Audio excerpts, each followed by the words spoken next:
Health Beat with Dr. Vanita Zahn. As if life during the pandemic isn't challenging enough, for a growing number of people, having enough food is a growing problem. It's known as food insecurity, and it speaks directly to a person's health and overall well-being. Dr. Craig Hirsch is the Chief Medical Officer for Empire Blue Cross, and he's my Health Beat guest to talk about this. Hi there.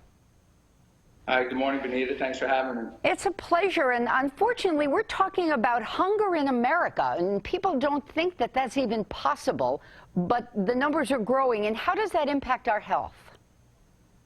No, you're right. It's a pervasive problem, and it does affect the health of all Americans who are affected by food insecurity.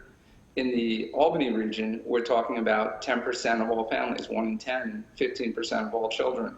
And the issue is, people with food insecurity, it leads to health conditions, and those health conditions range the gamut. They, you know, the common ones that people think about are obesity. It seems ironic, but it's obesity because of, you know, food choices or lack of nutritious foods.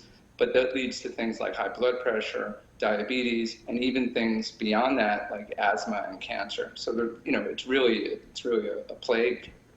Food insecurity is kind of a funny phrase. We're talking about not knowing where your next meal is coming from. True? It's true. I think that's, you know, it's funny, there's lots of definitions, but I think the way to think about it is that people aren't sure that they're going to be able to put the next meal on the table.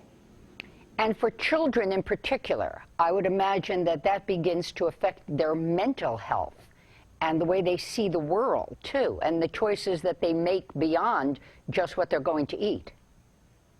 It does. It leads to a host of problems. And children, you know, everything ranging from anxiety, depression, aggression, acting out. And then it's not just the children, it's the families themselves.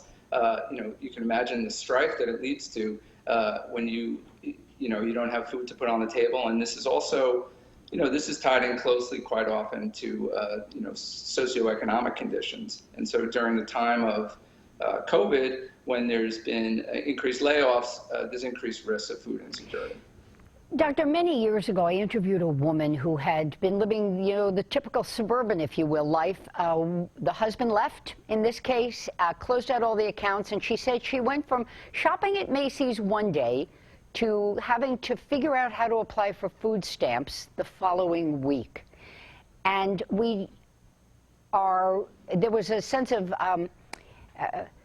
people looked down at her for having to do that. And your point about the pandemic and losing jobs, we've got a whole raft of people coming into this system of food insecurity who have no clue as to how to use the system, how to maneuver through it. How do we help them?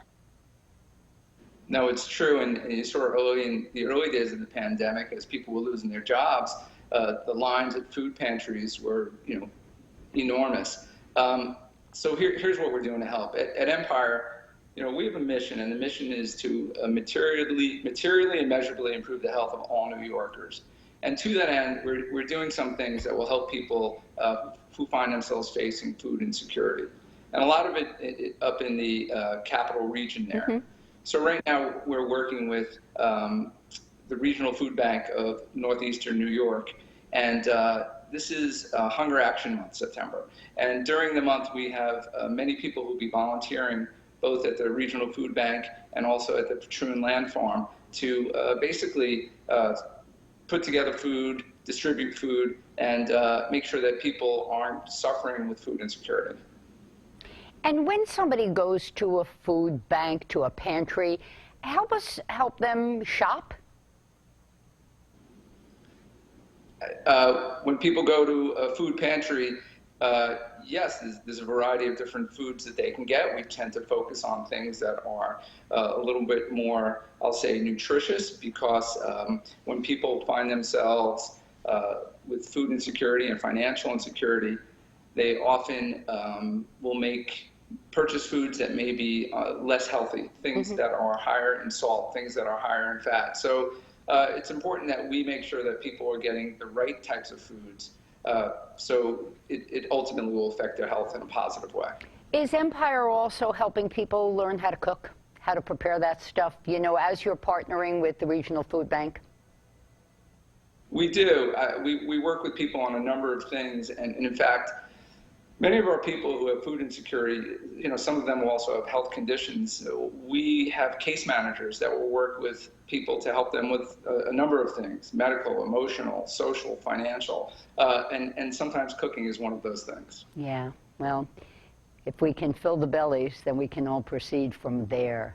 And that's, of course, the issue. Dr. Craig Hirsch, the Chief Medical Officer for Empire Blue Cross, thanks for spending time with us, and hats off to your staff for helping out and helping feed folks in the Capital Region. Thank you, Benita. Just one last thing, I'd make a little plea. If other folks can get involved too, we're donating, in addition to volunteering, we're donating money to the Regional Food Bank. We're also donating $10,000 also to South End Children's Cafe, and all hands on deck when it comes to something like food insecurity. So if you want to help, you can contact the food bank and get on board to either donate food or actually go there and work and help distribute the food as well. That's the best advertisement I'm going to hear all month. Dr. Hirsch, thank you. Take care. And thank you all for joining us. New programs post every Monday and Thursday. If there's a topic you'd like explored, just drop me a note at bzon@wnyt.com and take Dr. Hirsch's suggestion. If you've got a little extra time, go help out at the food bank or any one of those programs in the community. See you next time.